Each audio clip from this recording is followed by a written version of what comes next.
Lucie avait la main dans le trou du mur quand elle entendit les pas. Ses doigts effleurèrent quelque chose de chaud, de la peau, un bras trop mince, tremblant, couvert de sueur froide. De l'autre côté de la brique vint un soupir, non de soulagement, mais de panique absolue, comme si cette main tendue était la dernière chose entre la vie et la disparition complète. Les pas se rapprochèrent dans le couloir, talons hauts sur le marbre, rapides, déterminés. Lucie retira sa main si vite qu'elle s'écorcha les doigts sur le mortier rugueux. Elle repoussa le tableau baroque à sa place, ce maudit tableau lourd qui cachait le trou qui le cachait lui, et se retourna juste au moment où Viviane tournait le coin. La nouvelle maîtresse de l'hôtel particulier Lambert s'arrêta net. Ses yeux bleus, froids comme des lames de rasoir, parcoururent Lucie de la tête aux pieds. Sa robe émeraude brillait sous la faible lumière du couloir de service. Elle sourit, mais il n'y avait aucune chaleur dans ce sourire, seulement la reconnaissance d'une menace. « Lucie !» La voix sortit douce, mais chaque syllabe était un coup près. « Que faites-vous ici ?» Lucie regarda ses propres mains. Il y avait du sang sous ses ongles, du mortier, de la poussière de briques. Elle serra les doigts en poing et les cacha derrière son dos. « Je nettoie, madame. » Une tache de champagne sur le sol. Viviane fit un pas en avant, puis un autre. La distance entre elles diminua jusqu'à ce que Lucie puisse sentir son parfum coûteux, du jasmin et quelque chose d'amer en dessous, quelque chose qui sentait la pourriture déguisée. « Savez-vous ce qui arrive aux gens qui ne connaissent que pas leur place, Lucie ?» Viviane pencha la tête, comme si elle posait une question rhétorique à une enfant. Ils se perdent, ils disparaissent, tout simplement. Le cœur de Lucie battait si fort qu'elle était certaine que Viviane pouvait l'entendre, mais elle ne détourna pas le regard. 20 ans passés à servir cette maison lui avaient appris à cacher ses émotions, comme on cache de l'argenterie sale. « Je comprends, madame. » Viviane attrapa le menton de Lucie avec force. Ses doigts étaient froids, serrant jusqu'à la douleur. « Non, ma chère, vous ne comprenez pas, mais vous allez comprendre. » Elle relâcha Lucie avec une légère poussée, presque douce, et s'éloigna dans le couloir, laissant derrière elle une traînée de parfums et de menaces. Lorsque les pas disparurent enfin, Lucie s'autorisa à trembler, car maintenant elle savait. Julien n'était pas en train de rendre visite à une cousine en province. Julien était là, derrière ce mur, depuis 5 jours, et Viviane savait que Lucie savait. 6 jours plus tôt, Lucie pliait des draps dans la buanderie lorsqu'elle entendit la dispute. Ce n'était pas des cris. Les gens riches ne crient pas. Ils distillent leur venin sur des tons bas, civilisés, mortels. Il ne partira pas, Richard. La voix de Viviane venait du bureau. Tant que ce gamin sera là, je ne serai jamais plus que la remplaçante. Viviane, pour l'amour de Dieu, c'est mon fils. La voix de M. Lambert était fatiguée, vaincue, comme la voix d'un homme qui a perdu trop de batailles. Et je suis votre épouse. Choisissez. Silence. Un silence beaucoup trop long. Lucie lâcha le drap qu'elle pliait. Ses mains s'étaient mises à trembler sans qu'elle s'en aperçoive. Elle connaissait Richard Lambert depuis 20 ans. Elle l'avait vu bâtir un empire immobilier à Paris. Elle l'avait vu aimer Gabriel avec cette dévotion distante des hommes qui ne savent pas montrer d'affection. Elle l'avait vu pleurer aux funérailles de son épouse. 3 larmes contrôlées, presque honteuses, mais elle ne l'avait jamais vu choisir. « Je vais trouver une solution », dit finalement Richard, et ces quelques mots sonnèrent comme une condamnation. Lucie quitta la buanderie avant d'en entendre davantage. Elle monta l'escalier de service jusqu'à la chambre de Julien, au 1er étage. La porte était entr'ouverte. Le garçon était assis sur le lit, serrant contre lui un ours en peluche usé qui avait appartenu à sa mère. Ses yeux, bruns comme ceux de sa mère, pas comme ceux de son père, étaient rouges. « Elle me déteste », dit Julien sans regarder Lucie. « Viviane me déteste. » Lucie s'assit à côté de lui sur le lit. Elle ne dit pas « ce n'est pas vrai », car cela aurait été un mensonge. Et elle n'avait jamais menti à ce garçon. « Je sais, mon cœur. Papa va m'envoyer loin ?» Non. Lucie lui prit la petite main. « Jamais !» Mais elle avait menti. Sans le vouloir, sans le savoir. Car 3 jours plus tard, Julien avait disparu. Maintenant, seule dans le couloir de service, Lucie colla son oreille contre le mur. De l'autre côté de la brique, étouffée par le lourd tableau, venait une respiration rapide, effrayée, faible. « Julien !» murmura-t-elle contre la brique glacée. La respiration s'arrêta. Puis un son si faible qu'il était presque inexistant. Comme des ongles grattant le mortier, une tentative désespérée de répondre sans voix. Lucie sentit quelque chose se rompre en elle. Ce n'était pas de la peur, c'était de la colère. Une colère froide, calculée, du genre qui couve lentement et ne s'éteint jamais. Viviane avait caché un enfant, enfermé un garçon de 9 ans dans un trou du mur, comme s'il s'agissait d'un sale secret, d'un problème qui pouvait être scellé et oublié. Et Richard, le père, l'homme qui était censé aimer son fils, se trouvait à quelques mètres de là, dans le grand salon, trinquant au champagne et souriant à des invités qui ignoraient qu'il célébrait au-dessus d'une tombe. Lucie s'éloigna du mur, essuya ses mains sur son tablier. Ses doigts tremblaient encore, mais son esprit était étrangement clair. Elle avait 2 options. Elle pouvait faire semblant de ne pas savoir. Elle pouvait garder la tête baissée, continuer à polir les sols, plier les draps, être invisible. Elle pouvait survivre. Ou elle pouvait tout faire exploser. Du salon parvint le son d'applaudissements. Richard montait sur la petite estrade improvisée pour porter le toast final de la soirée. Sa voix, amplifiée par le microphone, résonna dans la maison. « Mes chers amis, je vous remercie tous de votre présence à cette célébration. » Lucie regarda le couloir vide, le tableau qui cachait l'horreur, ses mains tachées de sang et de mortier. Elle avait servi cette maison pendant 20 ans. Aujourd'hui, elle allait y mettre le feu. Lucie avait 15 minutes.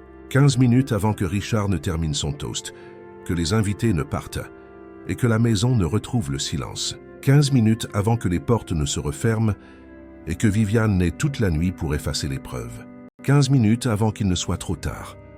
Elle revint dans le couloir de service avec un chariot de nettoyage, son excuse, son bouclier, son camouflage. Elle poussa le chariot lentement, feignant d'organiser les produits, mais ses yeux étaient fixés sur le tableau baroque, sur le trou derrière lui, sur le garçon qui souffrait centimètre par centimètre pendant que son père trinquait à quelques mètres de là. Quand elle fut certaine d'être seule, Lucie lâcha le torchon et s'approcha du mur. Elle colla son oreille à la brique glacée, juste à côté du cadre doré. Silence. Son estomac se contracta. « Julien ?» murmura-t-elle, la voix tremblante. « Julien, tu es là ?»« Rien. Julien, s'il te plaît. » Un faible bruit. Ce n'était pas un soupir, c'était un halètement, comme le son de quelqu'un essayant de respirer sous l'eau. Lucie tira le tableau avec une telle force qu'elle faillit le faire tomber. Le cadre lourd grinça contre le clou qui le retenait, mais céda suffisamment pour révéler le trou. L'ouverture était petite, de la taille d'une fenêtre de ventilation, creusée dans le vieux mortier puis scellée avec des briques lâches que quelqu'un avait soigneusement ajustées. Quelqu'un qui savait ce qu'il faisait, quelqu'un qui avait planifié cela.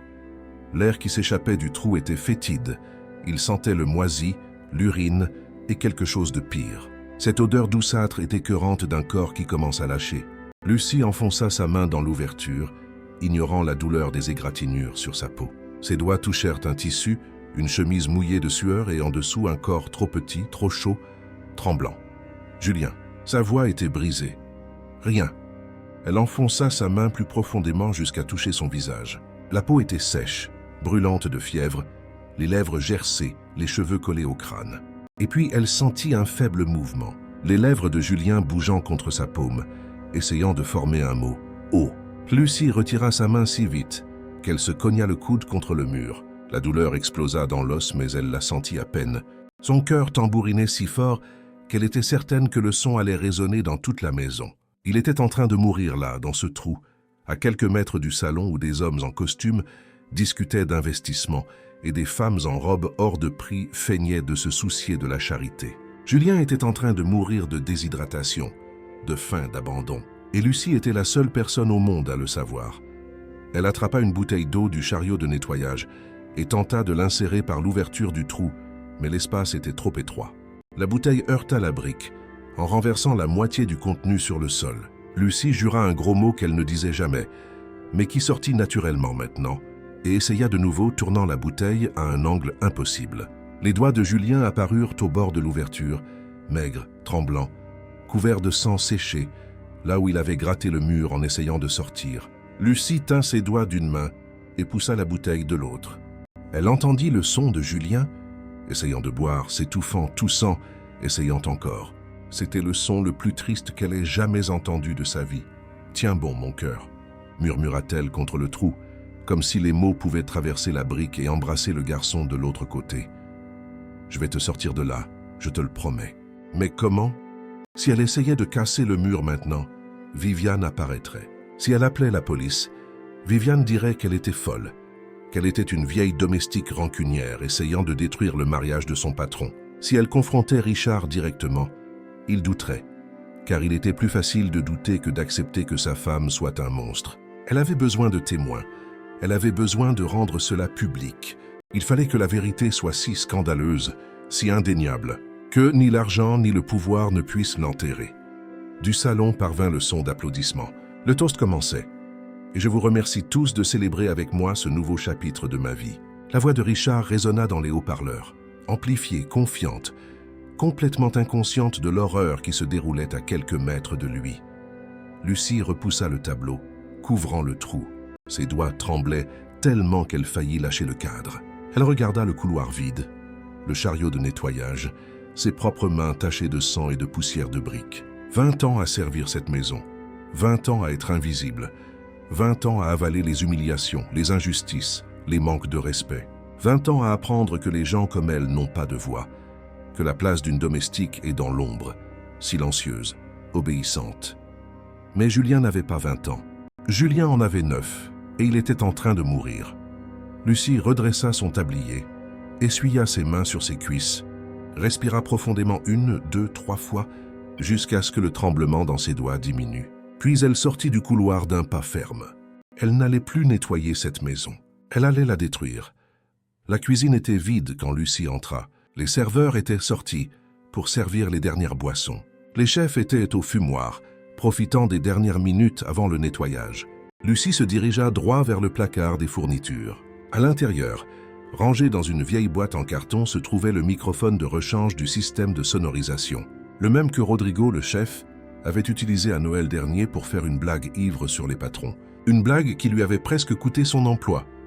Elle prit le microphone. Il pesait moins que ce à quoi elle s'attendait. Elle testa le bouton. Une lumière rouge clignota. Et il fonctionnait. Lucie mit le microphone dans la poche de son tablier. Son poids cognant contre sa cuisse ressemblait à une arme chargée. Parce que c'en était une. Depuis le salon, la voix de Richard continuait. Et je porte un toast à mon épouse Viviane, qui a ramené la lumière dans cette maison. Lucie sortit de la cuisine, traversa le couloir, s'arrêta à l'entrée du salon. À l'intérieur, sous des lustres de cristal et parmi des orchidées importées d'Amazonie, se trouvaient les personnes les plus puissantes de Paris. Des hommes d'affaires, des politiciens, des héritiers, des mondains, des gens qui ne la regardaient jamais. Des gens qui la voyaient comme faisant partie du mobilier, mais aujourd'hui ils allèrent la voir. Lucie entra dans le salon. Ses bottes en caoutchouc faisaient du bruit sur le marbre. Quelques têtes se tournèrent, des regards d'étonnement. Une domestique au milieu de la fête. Richard était sur l'estrade improvisée. Coupe levée, sourire impeccable. Viviane était à côté de lui, sa robe émeraude brillante, ses yeux bleus balayant la foule jusqu'à ce qu'il trouve Lucie. Et dans cette seconde, cette unique seconde de reconnaissance, Viviane sut. Son sourire se figea, ses doigts serrèrent la coupe si fort que le cristal faillit se fissurer. Lucie enfonça sa main dans sa poche, saisit le microphone et fit le premier pas vers l'estrade. Il n'y avait plus de retour en arrière possible. Lucie fit 3 pas avant que Viviane ne bouge. Ce fut rapide, un geste subtil pour les invités. Juste l'hôtesse s'excusant élégamment, quittant l'estrade pour vérifier un détail. Mais Lucie vit la vérité dans ses yeux. Viviane venait à sa rencontre. Elle venait la bloquer. Lucie, la voix sortit basse, contrôlée, mais avec une note aiguë de panique mal dissimulée. « J'ai besoin de vous dans la cuisine. Maintenant. » Lucie ne s'arrêta pas. Ses doigts serrèrent le microphone dans sa poche. Elle pouvait sentir le métal chauffer contre sa paume, comme si la chose était vivante, palpitante. « Je suis occupée, madame. » Viviane fit le tour et se plaça devant elle, bloquant le passage. La robe émeraude brillait sous les lumières, mais son visage était tendu. De petites rides autour des yeux, un muscle de la mâchoire se contractant. Le masque se fissurait. « Vous ne comprenez pas ce que vous faites », murmura Viviane se penchant en avant, si près que Lucie pouvait sentir son haleine. « Menthe et champagne. Si vous ouvrez la bouche, je vous garantis que vous le regretterez.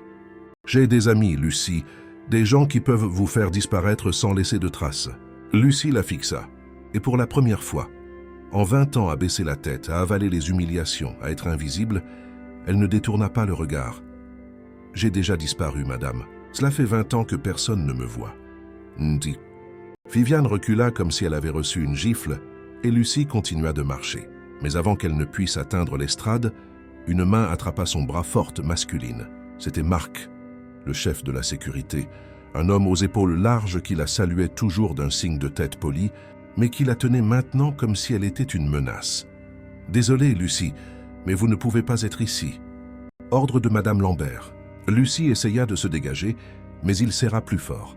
« Marc, s'il vous plaît, il y a un enfant qui souffre dans cette maison. » Et il fronça les sourcils, confus, regarda Viviane qui souriait maintenant. Le sourire faux, parfait, entraîné comme si Lucie délirait. Elle fait une crise de nerfs, dit Viviane, assez fort pour que quelques invités proches l'entendent. Pauvre femme, elle a trop travaillé. Marc, emmenez-la dehors, doucement. Nous ne voulons pas la traumatiser davantage. Marc hésita. Lucie vit le doute dans ses yeux. Il la connaissait. Il connaissait son travail, son sérieux, mais il connaissait aussi celui qui payait son salaire. « Allez, Lucie, » murmura-t-il. « Ne rendez pas ça plus difficile. » Et ce fut là, dans cette seconde de reddition imminente, que Lucie sentit quelque chose se briser en elle. Ce n'était pas de la peur, ce n'était pas de la colère, c'était un souvenir. Julien avait 6 ans lorsqu'il apprit à lasser ses chaussures. C'était un dimanche après-midi, et Lucie était dans la buanderie quand il apparut à la porte, tenant une basket bleue, le visage contracté par la frustration. « Je n'y arrive pas, » dit-il, les yeux déjà brillants de larmes refoulées. Lucie lâcha les serviettes qu'elle pliait et s'agenouilla à côté de lui. Elle prit la chaussure, tint les lacets. « Je vais te montrer un secret, » dit-elle. « Quand quelque chose semble impossible, tu n'abandonnes pas. Tu essaies encore, plus lentement, calmement, jusqu'à ce que tu y arrives. » Julien essuya son nez avec la manche de sa chemise. « Et si je n'y arrive jamais ?» Lucie toucha sa joue avec tendresse. « Tu y arrives toujours. Tu sais pourquoi? Parce que tu es courageux. Et le courage, ce n'est pas de ne pas avoir peur, c'est d'avoir peur et de le faire quand même. » Julien sourit, ce sourire tordu qui illuminait tout son visage. Cela prit 15 minutes, mais il apprit. Et quand il réussit enfin à faire le nœud, il sauta, cria, serra Lucie si fort qu'il faillit la faire tomber. « J'ai réussi. Tu as vu, Lucie? »« J'ai réussi. » « Oh, j'ai toujours su que tu y arriverais, mon cœur. » Le souvenir sortit aussi vite qu'il était venu, mais laissa quelque chose derrière lui, une certitude, une force que Lucie ne savait pas qu'elle possédait encore. Elle regarda Marc, sa main sur son bras, puis le regarda droit dans les yeux. « Vous avez des enfants, Marc ?» Il cligna des yeux, surpris. « J'en ai 2. »« Quels âges ?»« 6 ans et 9 ans. » Lucie hocha lentement la tête. « Alors vous savez ce que c'est d'aimer un enfant plus que vous ne vous aimez vous-même. Vous savez ce que vous êtes capable de faire pour le protéger ?» Marc ne répondit pas, mais quelque chose changea sur son visage. « Il y a un garçon de 9 ans enfermé dans un trou derrière un mur dans le couloir de service, » dit Lucie, la voix ferme et claire. « Il est là depuis 5 jours, sans nourriture, sans lumière, sans espoir. Et si je ne fais rien maintenant, il va souffrir pendant que son père trinque au champagne. » La main de Marc se desserra sur son bras. « Vous êtes sérieuse ? Je ne vous ai jamais menti, Marc, et je ne vais pas commencer maintenant. » Il la relâcha. Viviane fit un pas en avant, son visage montrant enfin la rage contenue. « Marc, j'ai donné un ordre. » Mais Marc s'écarta. Lentement, il regarda Viviane comme s'il la voyait pour la première fois. Puis il regarda Lucie. « Faites ce que vous avez à faire, » murmura-t-il, et il se positionna entre Lucie et Viviane. Lucie ne perdit pas de temps, avança vers l'estrade, où Richard tenait toujours sa coupe. Réalisant maintenant que quelque chose n'allait pas, le sourire s'estompant peu à peu. Certains invités commencèrent à murmurer. D'autres sortirent leur téléphone portable, filmant. Lucie monta sur l'estrade, sortit le microphone de sa poche. Le poids dans sa main était absurde, quelque chose de si petit, mais capable de déclencher une bombe. Viviane cria quelque chose derrière elle. Quelqu'un essaya de la tirer en arrière, mais il était trop tard. Lucie alluma le micro. Le larcène aigu déchira le salon. Toutes les conversations cessèrent. Toutes les têtes se tournèrent. Et Lucie, la domestique invisible, la femme qui avait servi cette maison pendant 20 ans, sans jamais rien demander, sans jamais se plaindre, sans jamais être vue, parla enfin. « Excusez-moi d'interrompre la fête. » Sa voix résonna dans les haut-parleurs, tremblante au début, mais gagnant en force. « Mais j'ai besoin que vous sachiez tous quelque chose qui se passe dans cette maison, à cet instant précis. » Richard la regarda confus, son visage perdant toute couleur. « Lucie, qu'est-ce que vous faites ?» Elle ne le regarda pas. Elle regarda la foule, les visages choqués, curieux, irrités, les caméras des téléphones pointées sur elle. « Votre fils » dit-elle, et la voix se brisa enfin. « Julien, il n'est pas en visite chez une cousine. Il est ici, et il souffre. » Le silence qui s'ensuivit fut si dense que Lucie pouvait entendre son propre cœur battre dans ses tympans. Richard descendit de l'estrade, ses jambes tremblaient, la coupe de champagne glissa de ses doigts et explosa sur le sol de marbre. Un son aigu, cristallin, qui coupa l'air comme un cri. « Quoi? Qu'est-ce que vous venez de dire ?» Sa voix sortit rauque, presque inaudible. Lucie tint le microphone des deux mains pour les empêcher de trembler. « Julien est enfermé dans un trou derrière le mur du couloir de service. Cela fait 5 jours que votre épouse l'a mis là. » La foule explosa en murmures. Certains invités se levèrent, d'autres sortirent leur téléphone, filmant, prenant des photos. Le flash des caméras illuminait le salon comme des éclairs. Viviane s'avança vers le centre du salon, le visage tordu dans un masque d'outrage parfaitement répété. « C'est de la folie !» cria-t-elle, pointant Lucie du doigt. « Elle délire. Elle est jalouse de moi. Elle a toujours voulu ce que j'ai. Alors expliquez-moi. » Lucie se tourna vers elle, et pour la première fois en 20 ans ne baissa pas les yeux. « Expliquez-moi pourquoi mes mains saignent d'avoir gratté le mortier. Expliquez-moi pourquoi j'ai entendu un enfant pleurer à l'intérieur du mur.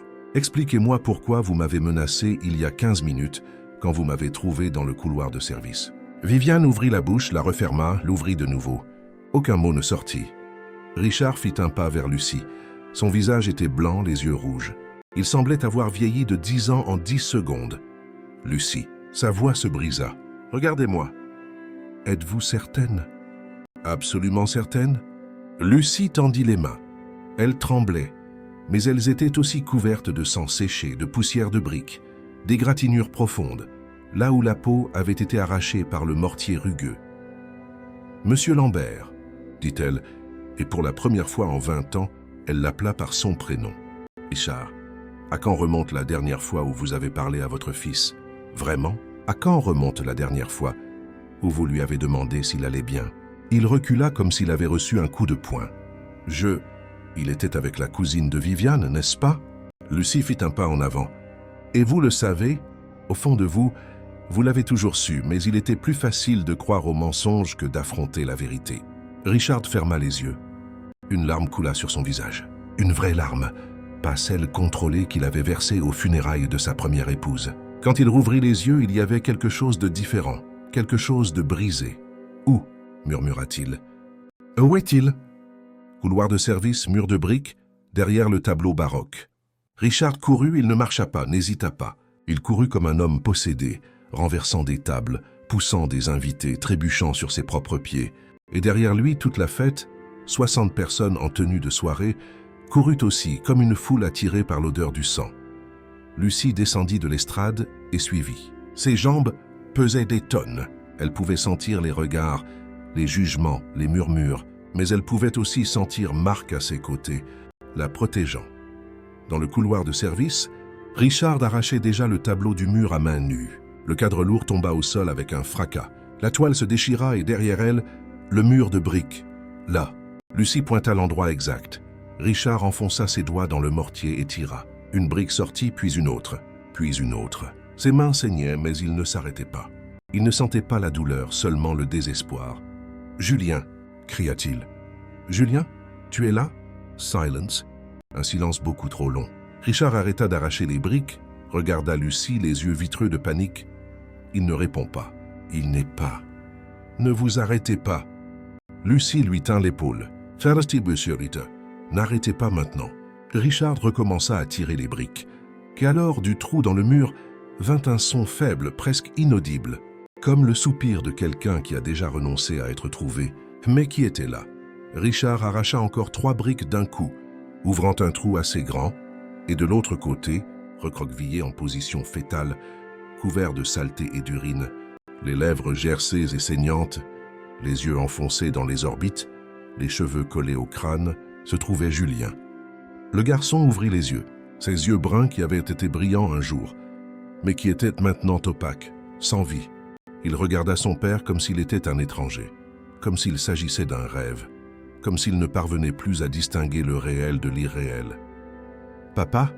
Sa voix n'était qu'un filet de son. « Tu es venu ?» Richard laissa échapper un son qui n'était pas humain. C'était de la douleur pure, condensée en un hurlement qui résonna dans le couloir, dans les murs, dans toute la maison. Il se glissa par le trou, ignorant les égratignures, et tira son fils dehors. Il tint ce corps fragile, trop léger, trop chaud, et s'effondra. « Pardon » pleura-t-il. « Pardon, mon fils, pardon, pardon. » Julien, trop faible pour le serrer en retour, posa simplement sa tête sur la poitrine de son père. Ses lèvres bougèrent. Lucie, toujours debout à l'entrée du couloir, lut les mots qu'il ne pouvait pas dire. « Je t'ai appelé. »« J'ai crié, mais tu n'es pas venu. » La foule autour regardait dans un silence absolu. Certains pleuraient, d'autres filmaient. Tous témoins de ce que l'argent, le pouvoir et la négligence peuvent faire à un enfant innocent. Et puis une voix coupa le silence. « Il ment !» cria Viviane, essayant de pousser les gens pour sortir du couloir. « Vous ne comprenez pas ?» Il faisait semblant. Il a monté ça pour m'incriminer. Mais personne ne l'écoutait. Marc lui tint le bras, puis un autre agent de sécurité. Viviane essaya de se débattre, mais ils la retinrent fermement. « Lâchez-moi, lâchez-moi. Vous ne savez pas qui je suis. Mon père est le sénateur Dubois. » Richard leva son visage des cheveux de son fils et la regarda droit dans les yeux. Et dans ce regard, il n'y avait plus d'amour, plus de doute, seulement de la haine. « Vous avez essayé de détruire mon fils. »« Je n'ai pas... »« Taisez-vous » rugit Richard et le son réverbéra. « Vous ne parlez plus. Plus jamais. Marc, appelez la police et retenez cette femme. Si elle essaie de fuir, vous avez ma permission d'utiliser toute la force nécessaire. » Viviane regarda autour d'elle, les invités, les agents de sécurité, Lucie, et réalisa qu'elle était seule, complètement seule. Ses jambes cédèrent. Elle tomba à genoux, sa robe émeraude se déchirant sur le sol sale du couloir de service, et se mit à pleurer. Mais personne ne bougea pour la consoler. Richard tenait Julien comme si le garçon allait disparaître s'il le lâchait. Et Lucie, debout à côté d'eux, s'autorisa enfin à respirer. Elle avait réussi. Elle avait tout détruit, mais elle l'avait sauvé. L'ambulance arriva 17 minutes plus tard. Lucie chronométra, non parce qu'elle le voulait, mais parce que son cerveau en état de choc s'accrochait à des détails insignifiants pour ne pas s'effondrer complètement. 17 minutes, 1020 secondes. Assez de temps pour que Richard tienne son fils et répète « Pardon », plus de fois que Lucie ne pouvait compter. Assez de temps pour que Viviane soit menottée, hurlant des menaces que personne n'écoutait plus. Assez de temps pour que les invités partent en silence, honteux, emportant leurs robes coûteuses et leurs sales secrets. Lorsque les ambulanciers entrèrent, Lucie était appuyée contre le mur du couloir de service. Ses jambes avaient cédé il y a environ 5 minutes, mais elle ne se souvenait pas d'être tombée. Elle se souvenait seulement du froid de la brique contre son dos, de l'odeur de désinfectant que les ambulanciers avaient apporté, du bruit des roues du brancard grinçant sur le marbre. Julien était conscient, à peine, mais il l'était. Une des ambulancières, une femme aux yeux fatigués et aux mains fermes, s'agenouilla à côté de Lucie pendant que l'autre préparait le brancard. « C'est vous qui l'avez trouvé ?» demanda-t-elle. Lucie hocha la tête. Elle ne faisait pas confiance à sa propre voix. « Vous lui avez sauvé la vie. » L'ambulancière toucha l'épaule de Lucie avec une douceur qui faillit la briser. « Quelques heures de plus et... » Elle ne termina pas la phrase, ce n'était pas nécessaire. Lucie ferma les yeux et revit les doigts maigres de Julien apparaissant au bord du trou. Son allaitement essayant de respirer, la peau trop chaude, trop sèche, trop fragile. Quelques heures de plus, elle avait failli attendre trop longtemps. Quand Lucie ouvrit les yeux, Richard était à l'entrée du couloir. Il tenait la main de Julien pendant que les ambulanciers le plaçaient sur le brancard. Le garçon était enveloppé dans des couvertures thermiques argentées, avec un masque à oxygène sur le visage et une perfusion intraveineuse dans le bras. Il semblait si petit, si brisé. Richard regarda Lucie, et dans ce regard, il y avait tant de choses que les mots ne pourraient exprimer. Culpabilité, gratitude, honte, douleur. Je l'accompagne, dit-il la voix rauque. Mais je reviens. Et quand je reviendrai, nous parlerons vraiment. Lucie hocha la tête. Le brancard passa devant elle. Et Julien, les yeux mi-clos, tourna la tête dans sa direction. Ses lèvres bougèrent derrière le masque. Lucie ne put pas entendre, mais elle lut « Merci ». Et puis ils partirent. La maison se vida très vite. Les agents de sécurité accompagnèrent Viviane jusqu'à la voiture de police. Les serveurs et les chefs ramassèrent tout en silence. Assiettes cassées, coupes abandonnées, serviettes froissées, et sortira par l'arrière sans regarder personne.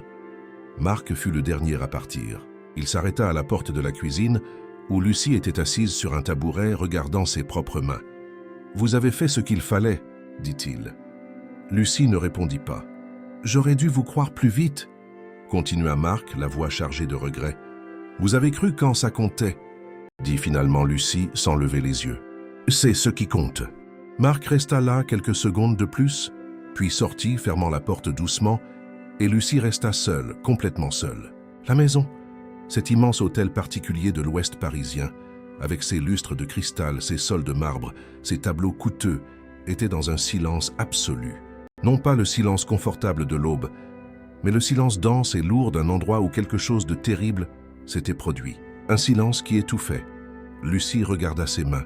Elles étaient sales, du sang séché sous les ongles, des égratignures profondes dans les paumes, de vieilles callosités mélangées à de nouvelles blessures.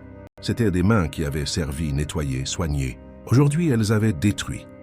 Elle se leva lentement, chaque muscle de son corps protestant, et marcha jusqu'au couloir de service. Le trou dans le mur était toujours là, ouvert, obscène, comme une plaie exposée. Le tableau baroque était tombé au sol, le cadre doré brisé, la toile déchirée montrant un navire faisant naufrage. Lucie s'approcha et regarda à l'intérieur du trou. Il était petit, plus petit qu'elle ne l'imaginait, sombre, froid. Il sentait le moisi et le désespoir. Et là, dans le coin, il y avait des marques, de petites égratignures faites par des doigts d'enfants essayant de sortir. Elle s'agenouilla et toucha les marques du bout des doigts. Julien était resté là 5 jours, 5 nuits, appelant, criant, espérant que quelqu'un l'entende, et elle avait failli ne pas l'entendre. Si elle avait tardé une nuit de plus, si elle avait douté, si elle avait eu peur, Lucie posa son front contre le mur froid et, pour la première fois depuis que tout avait commencé, s'autorisa à ressentir. Et ce qu'elle ressentit n'était pas du soulagement, pas de la victoire, c'était de l'épuisement. Un épuisement si profond qu'il allait jusqu'aux os. 20 ans qu'elle avait servi cette maison, 20 ans invisible, 20 ans silencieuse. Et aujourd'hui, elle avait crié, elle avait tout brisé. La fête, le mariage, la réputation, l'illusion de perfection, et sauvé une vie. Mais à quel prix? Demain, elle devrait revenir, nettoyer le sang, réparer ce qui pouvait l'être, faire semblant que la maison était toujours la même, mais elle ne l'était pas. Et elle non plus. 3 heures plus tard, le téléphone portable de Lucie sonna. C'était un numéro inconnu. Elle décrocha avec des mains tremblantes. « Allô ?» Lucie. C'était Richard. Julien est stable. Les médecins ont dit qu'il allait récupérer physiquement, du moins. Émotionnellement, ça prendra du temps. Mais il va vivre. Grâce à vous. Lucie ferma les yeux, une larme coula. Comment va-t-il maintenant? Oui, il dort, sous sédatif. Mais avant de s'endormir, il a demandé après vous.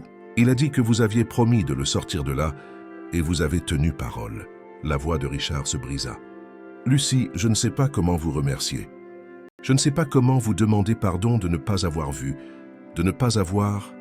ce n'est pas nécessaire, interrompit Lucie, la voix ferme. Prenez juste soin de lui, vraiment. Cette fois, restez. Ensemble, je le ferai. Je le jure. Richard respira profondément. Mais Lucie, vous ne travaillez plus ici. Pas comme employé, plus jamais. Tu fais partie de la famille, et la famille ne sert pas.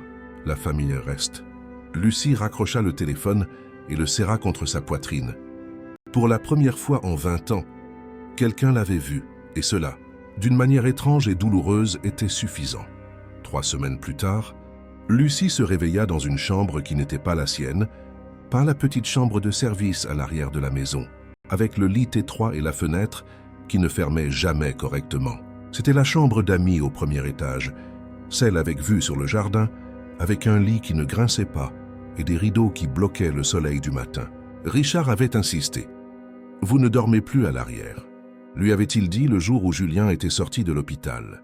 Plus jamais, mais Lucie se réveillait toujours à 5 heures du matin. Elle enfilait toujours son tablier bleu et blanc par habitude. Elle préparait toujours le café avant que quiconque ne se réveille. 20 ans de routine ne disparaissent pas en 3 semaines. La différence était que maintenant, quand elle entrait dans la cuisine, Richard était déjà là, à l'attendre. Il ne parlait pas beaucoup, partageant simplement le silence pendant que le café coulait, mais c'était un silence différent. Pas le silence de patron et d'employé. C'était le silence de deux personnes qui avaient survécu à la même tempête et apprenaient encore à respirer à nouveau. Julien était à la maison maintenant, plus fort physiquement. Son visage avait retrouvé des couleurs, son corps, son poids. Mais il y avait quelque chose dans ses yeux qui n'était pas revenu. Quelque chose que Lucie reconnaissait parce qu'elle le voyait dans le miroir tous les jours. C'était la marque de ceux qui ont connu l'obscurité et ont survécu. Il ne parlait pas des 5 jours passés dans le trou. Les thérapeutes disaient que c'était normal, que cela prendrait du temps, que les traumatismes de ce genre ne guérissaient pas, on apprenait simplement à les porter. Mais il parlait à Lucie, non pas avec des mots, avec de petits gestes. Il lui tenait la main quand il regardait la télévision, s'asseyait à côté d'elle à la table du petit déjeuner, et chaque soir, avant de dormir, il frappait à la porte de sa chambre. « Je peux entrer ?» Et Lucie disait toujours oui. Elle s'asseyait au bord de son lit, comme elle le faisait quand il avait 3 ans et se réveillait de cauchemar. Elle lui tenait la main jusqu'à ce que sa respiration se calme, jusqu'à ce que son corps se détende, jusqu'à ce que le sommeil vienne. « Tu vas partir ?» demanda-t-il une nuit, la voix petite dans l'obscurité. « Non, » répondit Lucie, « jamais. »« Promis, tu sais que... » Elle lui serra la main. « Promis. » Et pour la première fois en 3 semaines, Julien dormit toute la nuit. Viviane était en prison en attente de jugement. Les accusations étaient longues. Maltraitance sur mineurs, séquestration, détention arbitraire. Ses avocats tentaient de plaider la folie temporaire, la jalousie pathologique, le trouble de la personnalité, mais les preuves étaient trop claires. Les marques sur le mur, le témoignage des ambulanciers, les enregistrements des invités, et surtout, la déposition de Julien. Richard ne prononça plus jamais son nom. C'était comme si Viviane avait été effacée de l'existence. Les photos de mariage avaient disparu. Ses robes avaient été données. La chambre qu'elle occupait fut verrouillée et personne dans la maison ne s'en plaignit. Lucie nettoyait toujours la maison, pliait toujours les vêtements, polissait toujours le marbre. Mais maintenant, elle le faisait parce qu'elle le voulait, pas parce qu'elle y était obligée. Et elle découvrit qu'il y avait une énorme différence entre les deux choses. Un après-midi, alors qu'elle passait la serpillière dans le couloir de service, ce couloir qu'elle avait évité pendant 2 semaines, avant de finalement pouvoir y retourner, elle s'arrêta devant le mur de briques. Le trou avait été scellé. Richard avait engagé des maçons pour refaire le mortier, repeindre, cacher. Mais Lucie voyait toujours, sentait toujours, entendait toujours l'écho de ce cri qui avait failli ne pas parvenir jusqu'à elle. Elle toucha le mur du bout des doigts. « Je t'ai entendu », murmura-t-elle. Et c'était ce qui importait maintenant, ne pas oublier, non pas l'horreur, mais le courage, le choix, le moment où elle avait décidé qu'une vie importait plus que sa sécurité, plus que son emploi, plus que son silence. Savez-vous quelle a été la partie la plus difficile dans tout ça? Ce n'était pas d'affronter Viviane, ce n'était pas de défier le système, ce n'était même pas de détruire la fête et d'exposer le secret. C'était de réaliser qu'elle avait toujours eu cette force, depuis toujours, et qu'elle avait passé 20 ans à se convaincre du contraire. Parce que lorsque vous passez trop de temps à être invisible, vous commencez à croire que vous n'existez pas. Lorsque vous passez trop de temps à servir, vous oubliez que vous méritez aussi d'être servi. Lorsque vous passez trop de temps silencieuse, vous oubliez le son de votre propre voix. Lucie avait oublié, jusqu'au jour où un garçon de 9 ans a eu besoin d'elle. Et là, elle s'est souvenue. Cette nuit-là, Lucie rêva de Julien à l'intérieur du trou. La plupart du temps, ce cauchemar la faisait se réveiller en hurlant. Le corps trempé de sueur, mais cette fois, c'était différent. Dans le rêve, elle ouvrait le trou non pas sur un espace suffocant, mais sur un immense jardin plein de lumière, et Julien courait librement, riant, l'appelant à le suivre. Lucie se réveilla avec la première lumière du matin, entrant par les fentes du rideau. Pour la première fois en 3 semaines, elle avait dormi sans interruption. Elle resta allongée un instant, savourant le confort du matelas, l'odeur propre des draps, le silence paisible de la maison. C'était nouveau. Ça aussi, savoir qu'elle avait le droit de rester au lit 5 minutes de plus, que personne ne viendrait frapper à la porte, exiger sa présence, lui ordonner de commencer le ménage. Elle pouvait rester, elle pouvait respirer, elle pouvait exister. Lucie se leva, ouvrit les rideaux et laissa le soleil inonder la pièce. C'était une journée parfaite à Rio, ciel bleu sans nuages, le genre de journée qui vous fait oublier que l'obscurité existe. Mais elle savait maintenant. Elle savait que l'obscurité existe, qu'elle est plus proche que les gens ne l'imaginent cachés derrière des murs de marbre, des sourires parfaits, des vies apparemment intouchées. Et elle savait aussi qu'il y aurait toujours quelqu'un de l'autre côté du mur qui appelle. Il y aura toujours quelqu'un qui a besoin d'être entendu. Et maintenant, elle savait qu'elle pouvait entendre, qu'elle pouvait agir, qu'elle pouvait sauver. C'était le cadeau que Julien lui avait fait. Une voix, un courage, un but. Et même si le chemin avait été difficile jusqu'à présent, Lucie ne changerait rien. Elle descendit à la cuisine. Richard et Julien étaient déjà là, préparant le petit déjeuner, des crêpes. À l'odeur, Julien, en la voyant, sourit. Un sourire encore timide, portant encore les ombres de ce qu'il avait vécu, mais un sourire sincère. « J'ai fait ça pour toi », dit-il, poussant une assiette contenant une crêpe tordue, légèrement brûlée, décorée de fraises formant un cœur maladroit. Lucie sentit quelque chose de chaud se dilater dans sa poitrine, quelque chose qu'elle n'avait pas ressenti depuis longtemps. Le bonheur, aussi simple que cela, elle est parfaite, dit-elle. Et pour la première fois depuis que tout avait commencé, Lucie n'eut pas à feindre un sourire. Il vint naturellement, comme le soleil entrant par la fenêtre de la cuisine, comme le rire de Julien, alors qu'il essayait de retourner une autre crêpe, comme la main de Richard touchant légèrement son épaule en passant pour prendre plus de café. La vie n'allait pas être facile à partir de maintenant. Il y aurait des jours difficiles, des cauchemars, des souvenirs qui reviendraient sans prévenir. Il y aurait le procès de Viviane, les journalistes, l'exposition publique. Il y aurait le lent processus de guérison, non seulement pour Julien mais pour eux tous. Mais maintenant, ils avaient quelque chose qu'ils n'avaient pas avant. Ils avaient la vérité. Et la vérité, aussi douloureuse soit-elle, était le commencement de tout. C'était la fondation sur laquelle ils reconstruiraient leur vie. 2 mois s'étaient écoulés depuis cette nuit-là. La vie dans le manoir. Almeida avait trouvé un nouveau rythme, un équilibre fragile, mais réel. Les cicatrices demeuraient, visibles pour qui savait où regarder, mais elles ne saignaient plus à chaque contact. C'était un dimanche matin lorsque la sonnette retentit. Lucie aidait. Julien avec ses devoirs sur la véranda. Le garçon était retourné à l'école la semaine précédente, après beaucoup de résistance et de peur. Les thérapeutes disaient qu'il était important de reprendre la routine, petit à petit, en respectant ses limites, mais Julien n'avait accepté que lorsque Lucie avait promis qu'elle l'attendrait à la grille, tous les jours. Le son de la sonnette fit légèrement tressaillir Julien. Il sursautait encore au bruit soudain. Lucie lui toucha la main. Un geste calme et rassurant. « Tout va bien. Ce doit être le facteur. » Mais ce n'était pas le facteur. C'était Fanny Gauthier, journaliste pour le journal Le Monde. Lucie la reconnut immédiatement.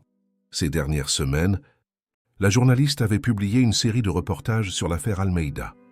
Des reportages approfondis, respectueux, axés non pas sur le sensationnalisme, mais sur les questions sous-jacentes, la négligence émotionnelle, les structures de pouvoir familial, les silences complices. Richard ouvrit la porte. Depuis la véranda, Lucie pouvait entendre des voix à voix basse, puis des pas s'approchant. Richard apparut avec Fanny à ses côtés. Son visage était sérieux, mais pas hostile. « Lucie, voici Fanny Gauthier. Elle aimerait te parler. » La journaliste sourit, un sourire doux qui n'avait rien de la voracité à laquelle Lucie s'attendait. « Seulement si tu le souhaites, » ajouta Fanny, « et seulement ce que tu veux bien raconter. » Julien regarda l'étrangère avec des yeux méfiants. « Vous êtes l'ami de papa. » Fanny s'agenouilla pour être à sa hauteur. « Pas exactement. Je suis journaliste. Mon travail est de raconter des histoires vraies. » Sur ce qui m'est arrivé, la question directe fit échanger aux adultes des regards rapides et inquiets.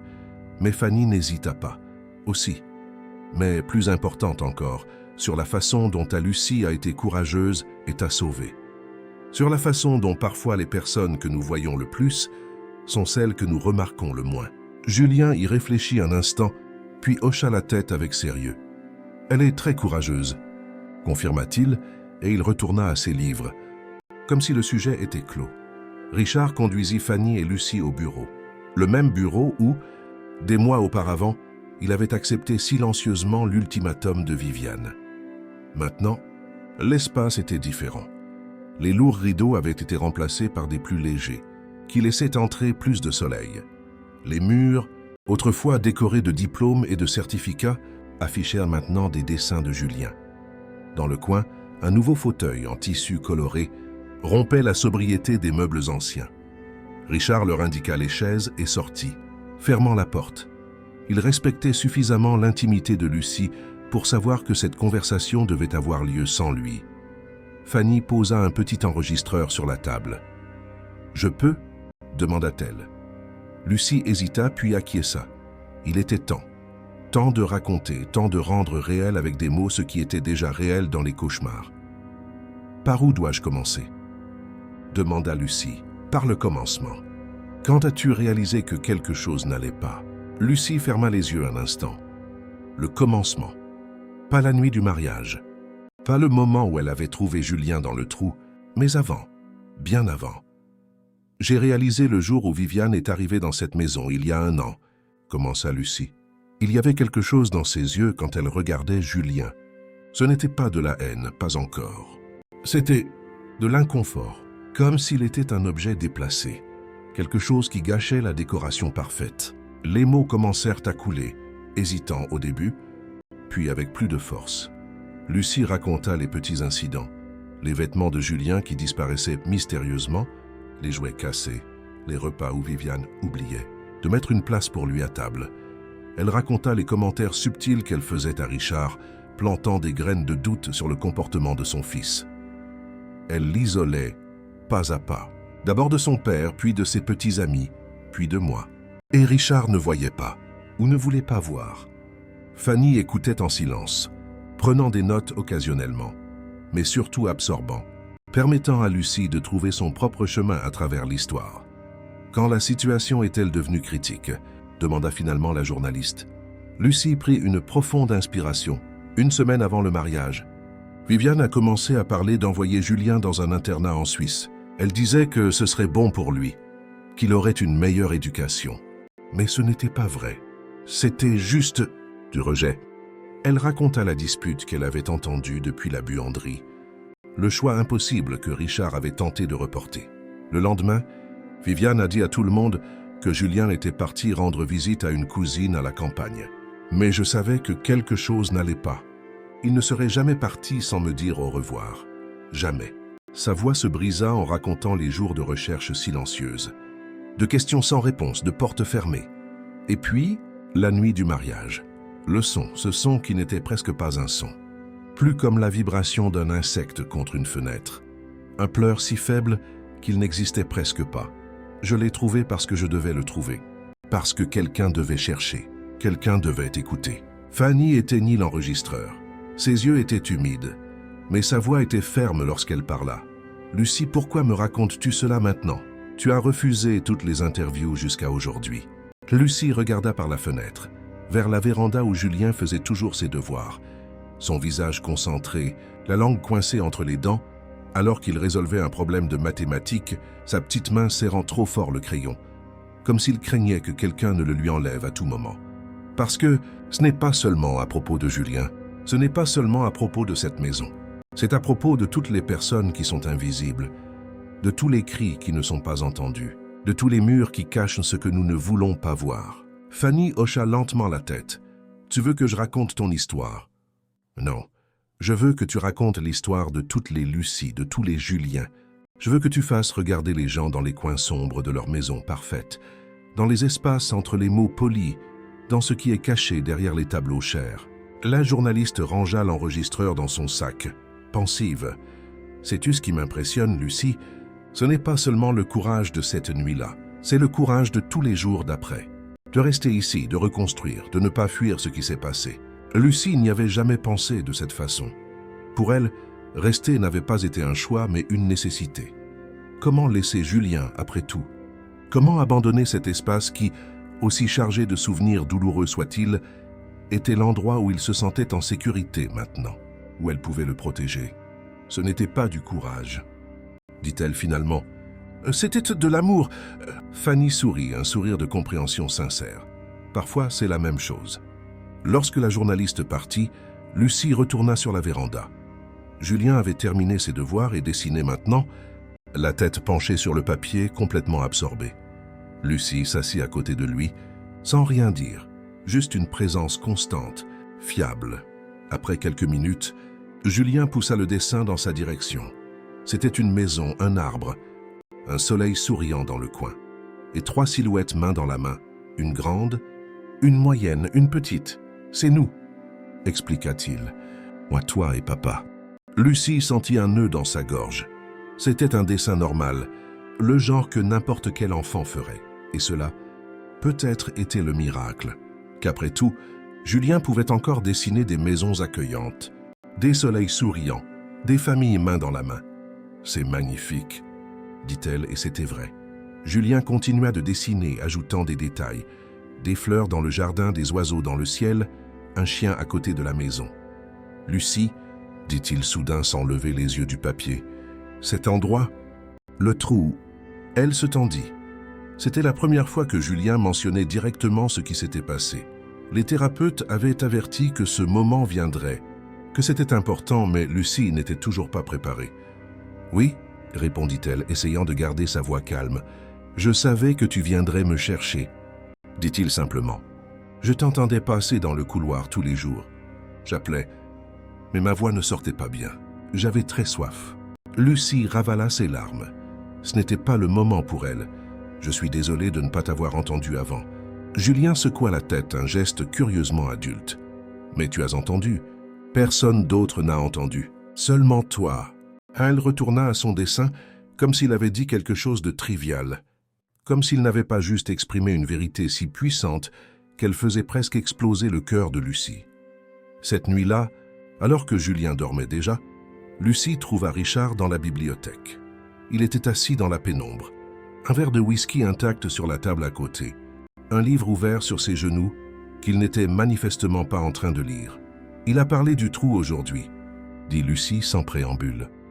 Richard leva le visage, ses yeux fatigués se concentrant sur elle. Qu'a-t-il dit? Qu'il savait que je viendrais, qu'il m'appelait, mais que je n'entendais pas. Richard ferma les yeux un instant, comme s'il absorbait un coup physique. Et moi? A-t-il dit quelque chose à mon sujet? La question était si crue, si désespérée, que Lucie faillit mentir. Elle faillit dire que oui, que Julien faisait aussi confiance à son père, qu'il l'appelait aussi. Mais elle ne pouvait pas. Pas maintenant, alors qu'il construisait enfin une vie basée sur la vérité. Non, répondit-elle doucement. Il ne t'a pas mentionné. Richard hocha la tête, acceptant le coup. Ça prendra du temps, continua Lucie. Il guérit à sa manière. Et toi, Lucie? Demanda Richard, la regardant directement pour la première fois cette nuit-là. Est-ce que tu guéris? La question l'a pris par surprise. Personne n'avait demandé cela avant. Tout le monde était tellement préoccupé par Julien, par son bien-être physique et émotionnel, que personne ne s'était arrêté pour penser à ce que l'expérience lui avait fait. Oui, dit-elle après une pause. Jour après jour, Richard lui indiqua la chaise en face de lui, une invitation silencieuse à s'asseoir. Lucie hésita, puis accepta. C'était encore étrange, ce nouvel équilibre entre eux. Plus patron et employé, mais pas exactement amis. Quelque chose entre ces deux extrêmes indéfinissables, un nez d'une tragédie partagée. J'ai donné une interview aujourd'hui, dit-elle. Qu'est-ce à Fanny Gauthier?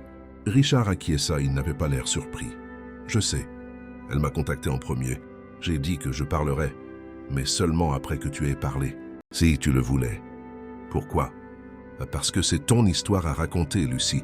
Tu es l'héroïne, pas moi. Lucie regarda Richard surprise par ces mots. Héroïne? Elle ne s'était jamais vue de cette façon. Elle avait juste fait ce qui était nécessaire, ce que toute personne avec un minimum d'humanité ferait. Je ne suis pas une héroïne, dit-elle finalement. J'ai juste fait ce que j'avais à faire. Richard secoua la tête. C'est exactement ce qui fait de toi une héroïne, Lucie. Tu as fait ce qui était juste quand nous avons tous échoué.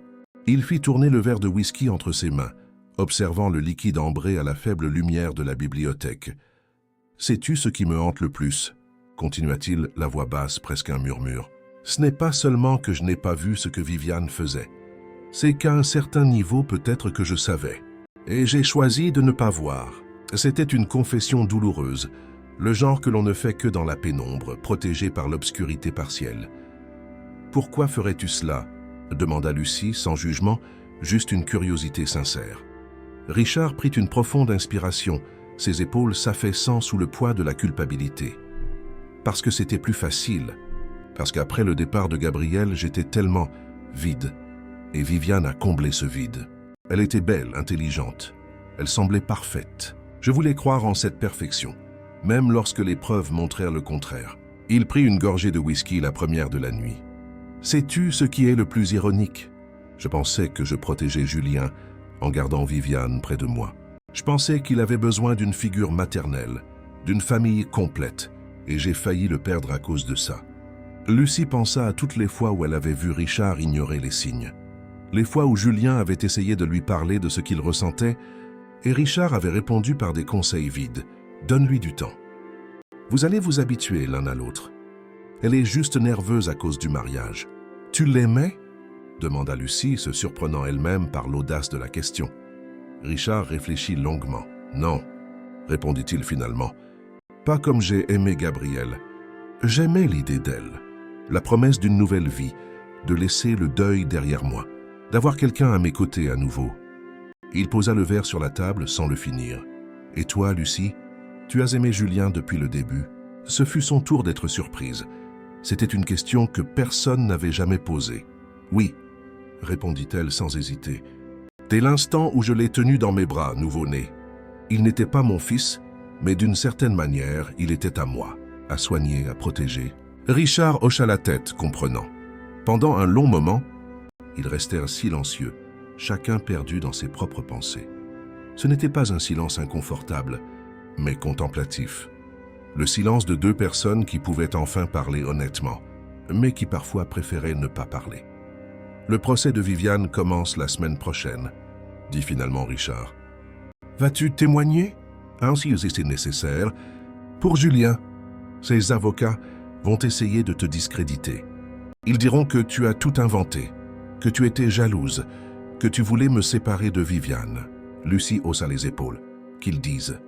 La vérité est dans les murs de cette maison, dans les mains de Julien, dans les vidéos que les invités ont enregistrées. Personne ne peut effacer cela. » Richard l'observa avec quelque chose comme de l'admiration.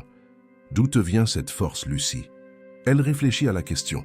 Ce n'était pas de la force, pas vraiment, c'était de la résignation. Non, c'était plus que ça. C'était l'acceptation que certaines batailles doivent être menées, quel qu'en soit le coût. De la nécessité, répondit-elle simplement. Quand tu n'as pas le choix, tu trouves un moyen. Et Richard acquiesça à nouveau puis se leva. Il est tard. Tu devrais te reposer. Lucie se leva aussi, mais avant qu'elle ne puisse partir, Richard lui toucha légèrement le bras. Merci, dit-il, pas seulement pour Julien, pour m'avoir montré que je peux encore être un homme meilleur père. Elle sourit, un sourire petit mais sincère. Bonne nuit, Richard. Bonne nuit, Lucie. Elle monta dans sa chambre, celle qui ne lui semblait toujours pas totalement sienne, malgré les 2 mois. En chemin, elle s'arrêta devant la chambre de Julien. La porte était entr'ouverte, comme elle l'était toujours maintenant. Le garçon avait besoin de savoir qu'il pouvait sortir, qu'il n'était pas piégé. Il avait besoin de voir la lumière du couloir, d'entendre les sons de la maison. Lucie jeta un coup d'œil à l'intérieur. Julien dormait paisiblement, l'ours en peluche de sa mère serré contre sa poitrine. Son visage était détendu, sans la tension qu'il portait pendant la journée. Dans son sommeil, il n'était encore qu'un enfant de 9 ans. Sans traumatisme, sans peur, juste un garçon qui rêvait. Elle ferma la porte avec précaution, laissant une fente pour que la lumière entre, et continua jusqu'à sa chambre. Elle s'assit sur le lit et prit son téléphone. Il y avait un message de Fanny. « Merci pour l'interview. Je vais honorer ton histoire. L'article sort dimanche. » Lucie posa le téléphone sur la table de chevet et s'allongea. Dimanche. 3 jours de plus et sa voix serait dans tous les kiosques à journaux, sur tous les sites d'information. Son histoire, non. Leur histoire serait publique d'une manière qui ne pourrait être ignorée. Elle n'avait pas peur de l'exposition. Elle craignait seulement que les mots ne soient pas suffisants pour capturer la réalité de ce qu'ils avaient vécu. Comment expliquer le son d'un pleur étouffé par des briques? Comment décrire la texture de la peau de Julien, trop chaude, trop sèche? Comment transmettre la terreur absolue de tenir la main d'un enfant mourant, séparé par un mur qui n'aurait pas dû exister? Les mots étaient trop fragiles pour porter un tel poids. Mais peut-être, pensa-t-elle, fermant les yeux, peut-être qu'il n'avait pas besoin de tout porter. Peut-être qu'il suffisait de porter assez pour faire regarder les autres, prêter attention, écouter, pour faire réaliser aux autres Lucie qu'elles avaient une voix, et aux autres Richard d'ouvrir les yeux sur ce qui était juste devant eux. Le lendemain matin, Lucie se réveilla avec un plan formé. Elle appela Richard et Julien à la table du petit déjeuner. « Nous devons parler du procès, » dit-elle sans détour, « et de ce qui se passe après. » Julien fixa ses céréales, évitant de regarder les adultes. Richard posa sa tasse de café. « Qu'as-tu en tête ?» demanda-t-il. « Je veux créer une fondation, » dit Lucie, les mots sortant plus facilement qu'elle ne l'espérait. Un endroit où les enfants comme Julien peuvent se sentir en sécurité, où ils peuvent parler, où quelqu'un les écoutera. Richard la regarda, surpris, mais ne rejeta pas l'idée. « Tu veux dire une institution de soutien aux enfants victimes d'abus ? C'est plus que ça. Je veux créer un espace où les voix réduites au silence sont entendues. Pas seulement les enfants, mais les employés de maison, les soignants, toute personne qui voit ce que les autres ne veulent pas voir. Un endroit où ils peuvent dénoncer sans crainte, où ils sont pris au sérieux. » Julien leva finalement les yeux de ses céréales. « Comme tu l'as fait pour moi ?» demanda-t-il, la voix petite mais claire. « Oui, mon amour, exactement comme je l'ai fait pour toi. » Richard tapota des doigts sur la table pensif. « Cela nécessitera de l'argent, une structure, un soutien juridique. »« Je sais, » acquiesça Lucie. « C'est pourquoi je te parle. Tu as tout cela. » Richard la fixa longuement puis sourit. Un sourire sincère, le genre qu'elle voyait rarement. « Oui, j'ai. Et maintenant, tu l'as aussi. » Julien regarda l'un puis l'autre confus. « Cela signifie que nous allons aider d'autres enfants. »« Des enfants comme moi ?» Lucie tendit la main et toucha sa joue. « Oui. Et cela signifie que ce qui t'est arrivé n'a pas été vain. Que quelque chose de bon peut naître même des pires expériences. » Le garçon y réfléchit, cette expression trop sérieuse pour son jeune visage. Puis il hocha la tête, comme s'il avait pris une décision importante. « Je veux aider, » déclara-t-il. « Je peux dessiner des choses pour la fondation, faire des affiches, parler à d'autres enfants. » Richard et Lucie échangèrent un regard. C'était la première fois que Julien se proposait de faire quelque chose comme ça, d'utiliser son expérience pour aider les autres. C'était un pas énorme. « Bien sûr que tu peux. »« Ah, » dit Richard, la voix étranglée. « Ce serait parfait. » Après le café, pendant que Julien finissait de se préparer pour sa séance de thérapie, Richard et Lucie restèrent à table. « Tu es sérieuse à propos de la fondation ?» demanda-t-il. « Complètement. Je pense que je dois faire ça, pour donner un sens à tout. » Richard acquiesça. « Je vais appeler mon avocat aujourd'hui même. Nous pouvons commencer les démarches légales. Créer une ONG, enregistrer un numéro d'entreprise. As-tu un nom en tête ?» Lucie n'eut pas besoin de réfléchir longtemps. « Projet Mur qui parle. » Il haussa les sourcils, intrigué. « Pourquoi ?»« Parce que les murs cachent des choses, mais ils peuvent aussi les révéler. Parce que nous devons écouter ce qui se trouve derrière eux. » Richard l'étudia un instant, puis prit son téléphone. « C'est parfait. Je passe l'appel maintenant. » Quand il quitta la cuisine, Lucie s'accorda un moment de calme. Il y a 2 mois, elle était une employée de maison qui n'avait jamais rêvé au-delà des murs de cette maison. Maintenant, elle planifiait une fondation, donnait des interviews, témoignait au tribunal. C'était effrayant. Oui, mais aussi libérateur. Julien apparut à la porte de la cuisine, sac à dos sur le dos, prêt à partir. « Lucie !»« Oui, mon amour. »« Et tu seras là quand je reviendrai de la thérapie ?» C'était une question qu'il posait tous les jours avant de partir. Une confirmation que le monde serait toujours en place à son retour. « Toujours », répondit-elle comme elle le faisait toujours. Mais cette fois, Julien ajouta quelque chose de nouveau. « Et après, on pourra commencer à planifier la fondation ?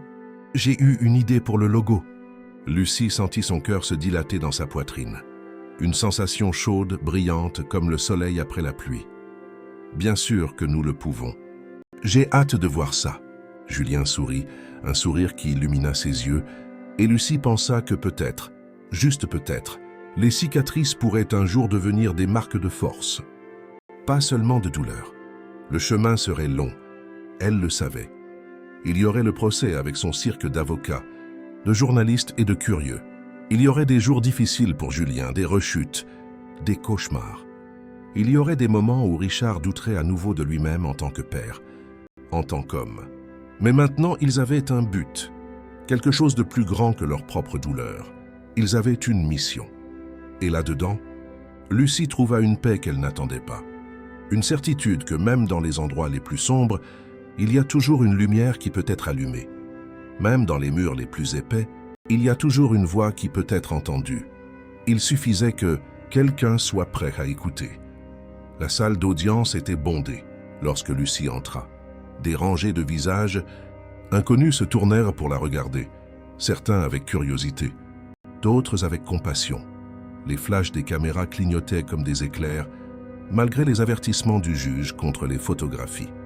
C'était, après tout, l'histoire qui avait captivé l'attention de tout le pays. L'interview de Lucie pour Fanny Gauthier avait été publiée 3 semaines auparavant, occupant 8 pages entières du cahier principal du Monde. L'article, intitulé « Les murs qui parlent », l'affaire Julien Almeida, avait généré une vague d'indignation nationale. D'autres journaux avaient reproduit l'histoire, des émissions de télévision avaient débattu du cas. Des experts en psychologie infantile et en droits de l'homme avaient été consultés. Mais rien de tout cela n'avait préparé Lucie à ce moment. Affronter Viviane en personne, pour la première fois depuis cette nuit-là. Elle était assise au premier rang, à côté de Richard. Julien n'était pas présent. Les thérapeutes avaient été catégoriques à ce sujet.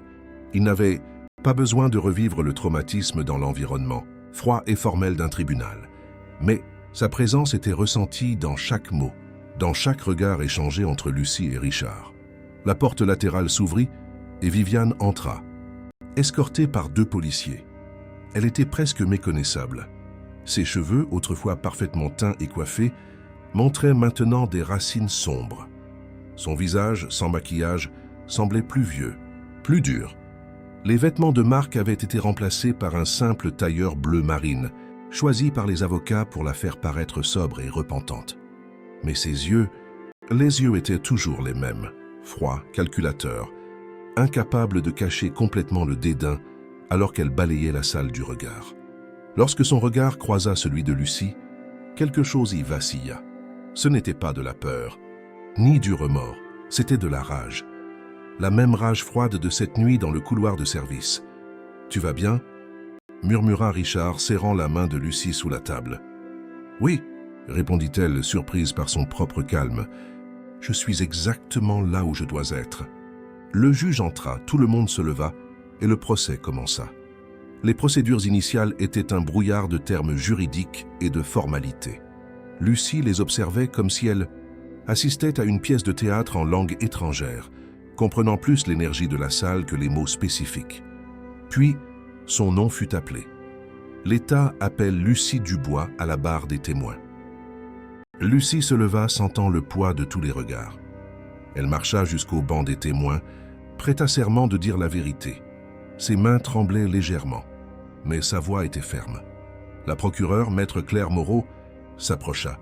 C'était une femme d'âge moyen, avec des yeux doux, qui contrastait avec sa réputation d'implacable au tribunal. « Madame Dubois, veuillez raconter au tribunal avec vos propres mots ce qui s'est passé dans la nuit du 15 mars. » Lucie prit une profonde inspiration et commença. Elle raconta les pas dans le couloir, la main dans le trou du mur, le contact avec les doigts fiévreux de Julien. Elle décrivit la confrontation avec Viviane, la décision de prendre le microphone, la montée sur l'estrade. Elle parla du sauvetage, de l'état dans lequel Julien avait été trouvé, des marques d'ongles sur le mur où il avait tenté de s'échapper. Sa voix ne faiblit pas, n'hésita pas.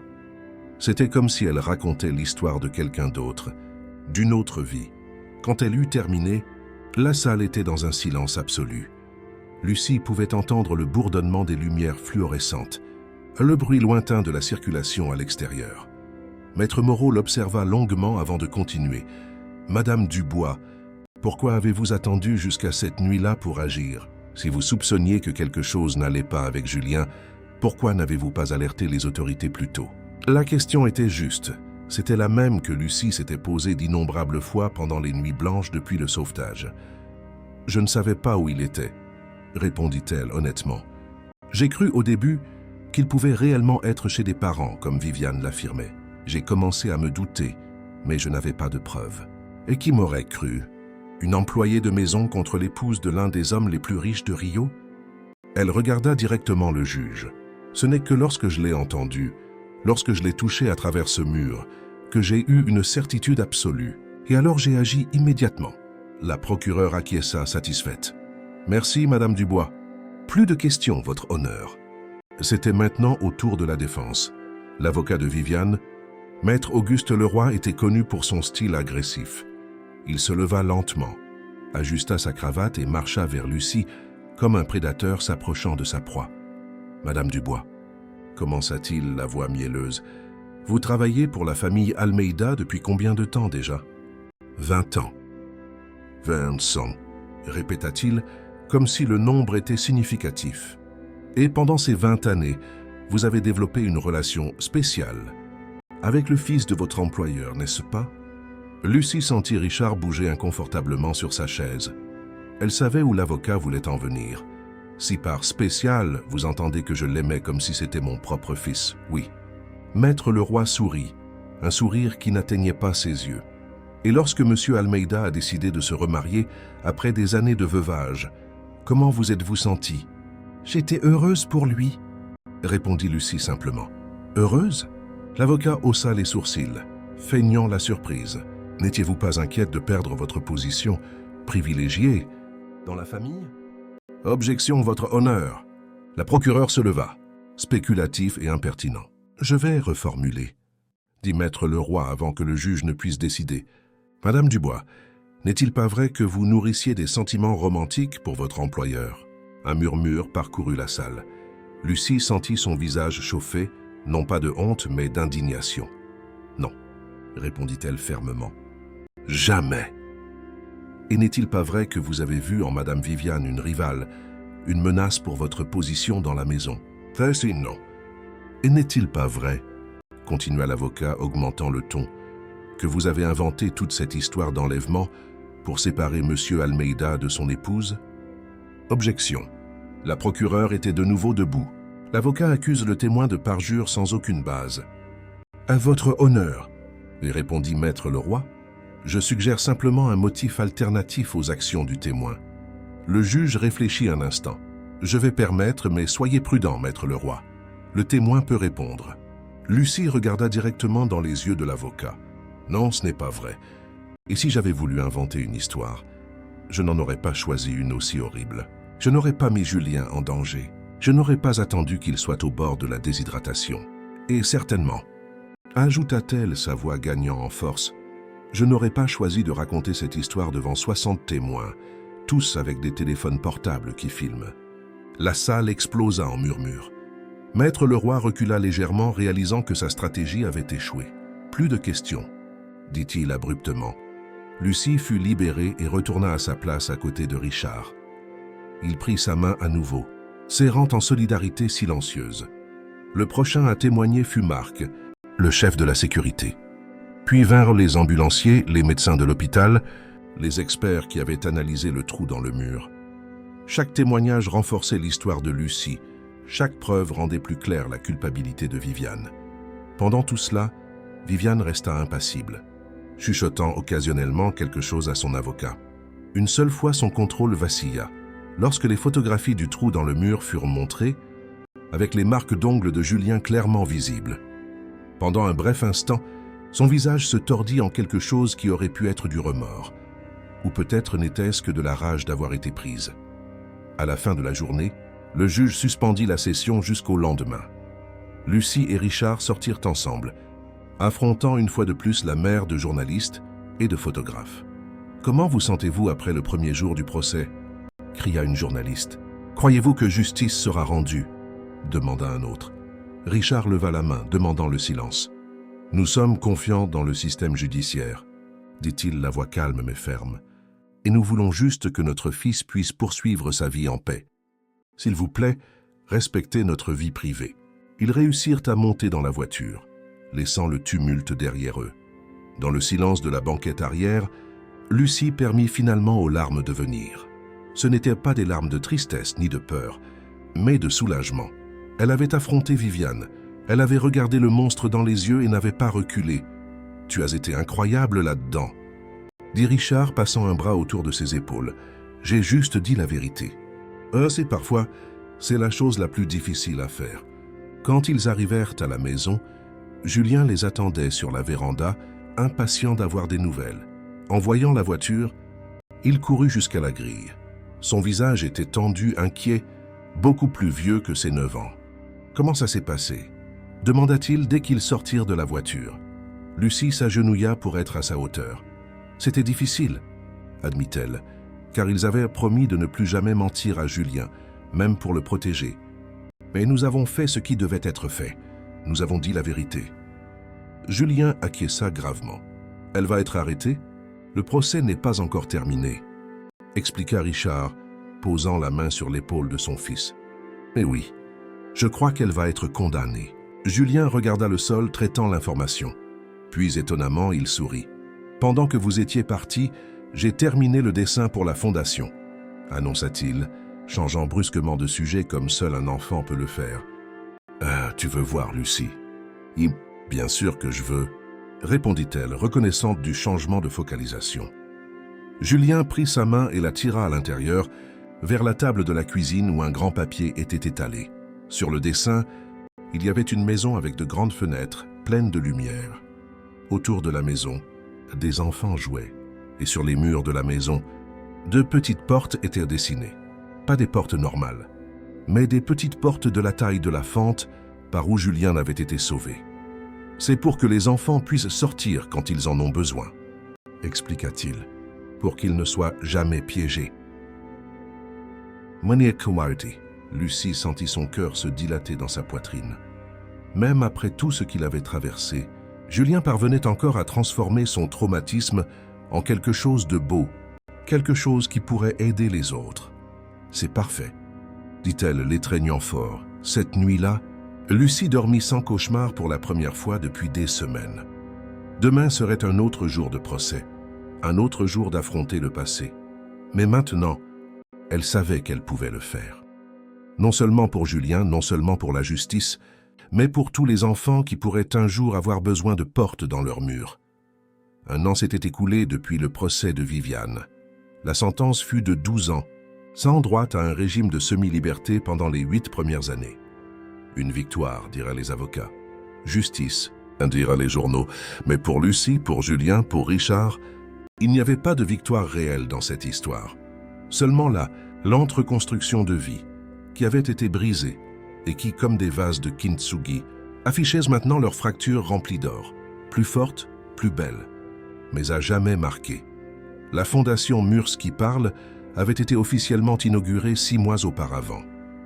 Elle occupait un hôtel particulier restauré dans le centre de Rio de Janeiro, une ancienne construction avec de grandes fenêtres aérées, l'antithèse parfaite du trou sombre qui avait inspiré sa création. Le logo, basé sur le dessin de Julien, ornait la façade. Une maison avec de petites portes dans les murs, par où les enfants pouvaient entrer et sortir librement. Ce samedi matin, la fondation était particulièrement animée. C'était le jour de la réunion du groupe de soutien, un espace où les enfants qui avaient subi des traumatismes similaires pouvaient partager leurs histoires, leurs peurs, leurs progrès. Julien manquait rarement à une réunion. À la surprise des thérapeutes, il était devenu une sorte de leader naturel parmi les enfants plus jeunes. Son expérience, au lieu de le rendre amer, avait éveillé une empathie profonde, une sagesse au-delà de ses années. Lucie observait depuis la porte de la salle d'activité pendant que Julien aidait une fillette de 7 ans avec son dessin. La petite Anne était arrivée à la fondation 3 mois auparavant, victime de négligence sévère.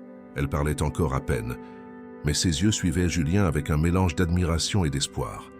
Comme si elle pensait, s'il a survécu, peut-être que je le peux aussi. Il a un don naturel, n'est-ce pas? La voix de Fanny Gauthier surprit Lucie. La journaliste, qui était devenue une amie proche au cours de la dernière année, souriait en observant la scène. « Oui », acquiesça Lucie. « Parfois, je me demande si tous les enfants qui ont traversé ce qu'il a traversé développent cette sensibilité, cette capacité à voir la douleur des autres. Fanny réfléchit à la question. Peut-être, ou peut-être que c'est juste Julien. Peut-être que c'est l'amour qu'il a reçu après. De toi, de Richard. L'amour guérit de façon que nous ne comprenons pas totalement. Lucie hocha la tête, pensive. L'amour guérit. Elle avait vu cette vérité se manifester quotidiennement, dans la lente renaissance de Julien, dans le renforcement des liens entre père et fils, dans son propre éveil à une vie qu'elle n'avait jamais imaginée pour elle-même. Au cours de la dernière année, sa vie avait changé d'une manière qui la surprenait encore. Elle était maintenant directrice exécutive de la Fondation, un titre qui sonnait encore étrange pour quelqu'un qui avait passé 2 décennies à être appelé l'employé de maison. Elle était retournée à l'école, avait terminé le lycée et commencé une formation d'assistante sociale. Elle apprenait, grandissait, transformant son expérience en un outil pour aider les autres. « Ton interview pour le podcast sort demain », annonça Florence, changeant de sujet. « Tu penses être prête pour les réactions ?» Lucie haussa les épaules. « Après ce qu'on a traversé, un podcast, c'est de la gnognotte. » Florence rit, mais son regard restait sérieux. « Ne sous-estime pas l'impact de ton histoire. Lucie, tu n'imagines pas combien de gens ont été touchés par ce qui s'est passé. Combien ont commencé à prêter attention aux signaux? Combien ont trouvé le courage de dénoncer des abus dont ils étaient témoins? Je n'ai rien fait de spécial, insista Lucie, comme elle le faisait toujours quand quelqu'un essayait de la mettre sur un piédestal. Juste ce que n'importe qui avec un minimum d'humanité aurait fait. C'est exactement ça, répondit Florence, touchant légèrement le bras de Lucie. Tu nous as montré à tous qu'on n'a pas besoin d'être exceptionnel pour faire la différence. Il suffit d'être humain, et c'est peut-être la leçon la plus importante de toutes. Avant que Lucie ne puisse répondre, son téléphone sonna. C'était Richard. « J'arrive, dit-il. Le trafic est horrible sur le périphérique. Je suis en retard pour chercher Julien. Non, tu as encore une demi-heure. Elles sont en pleine activité. Parfait. J'ai une surprise pour lui. » Lucie sourit. Les surprises de Richard étaient devenues fréquentes au cours de la dernière année. Des billets pour des matchs de foot, des balades au Jardin des Plantes, des week-ends sur la Côte d'Azur.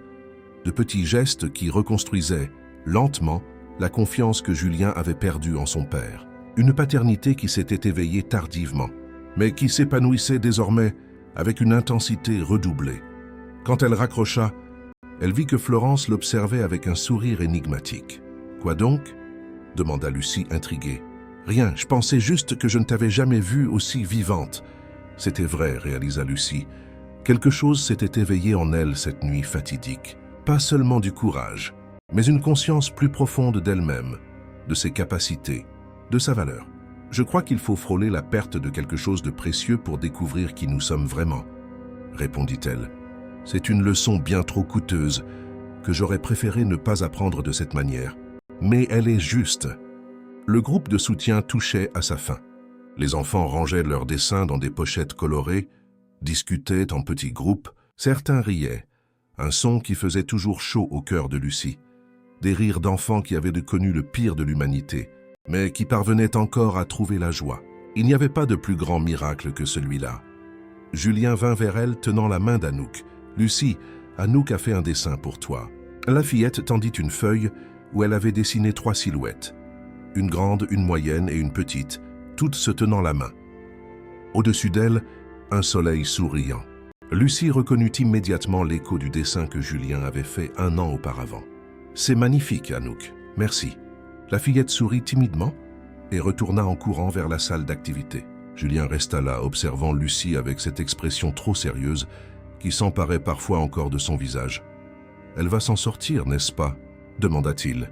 « Comme moi. » Lucie s'agenouilla pour se mettre à sa hauteur, comme elle le faisait toujours quand la conversation était importante. « Oui, mon cœur, ça prendra du temps. Comme ça, t'en as pris à toi.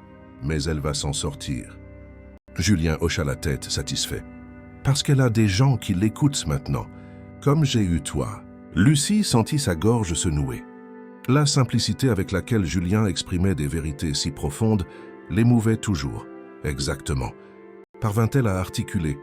Julien l'étreignit, une étreinte forte, rassurante, si différente des câlins tendus et effrayés des premiers mois après le sauvetage.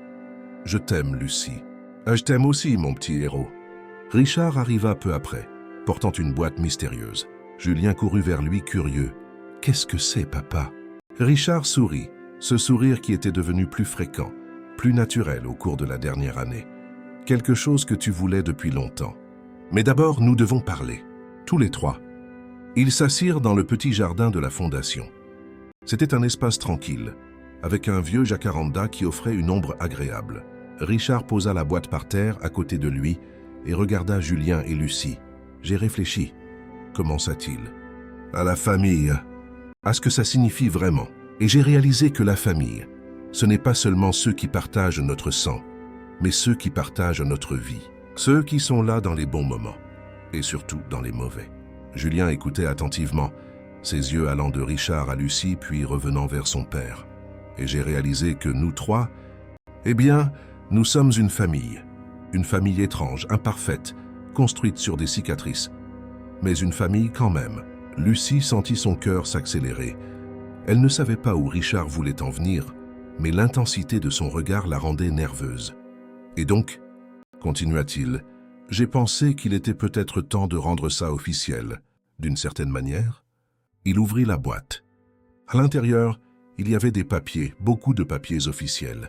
Au sommet, un document portant le blason de la République.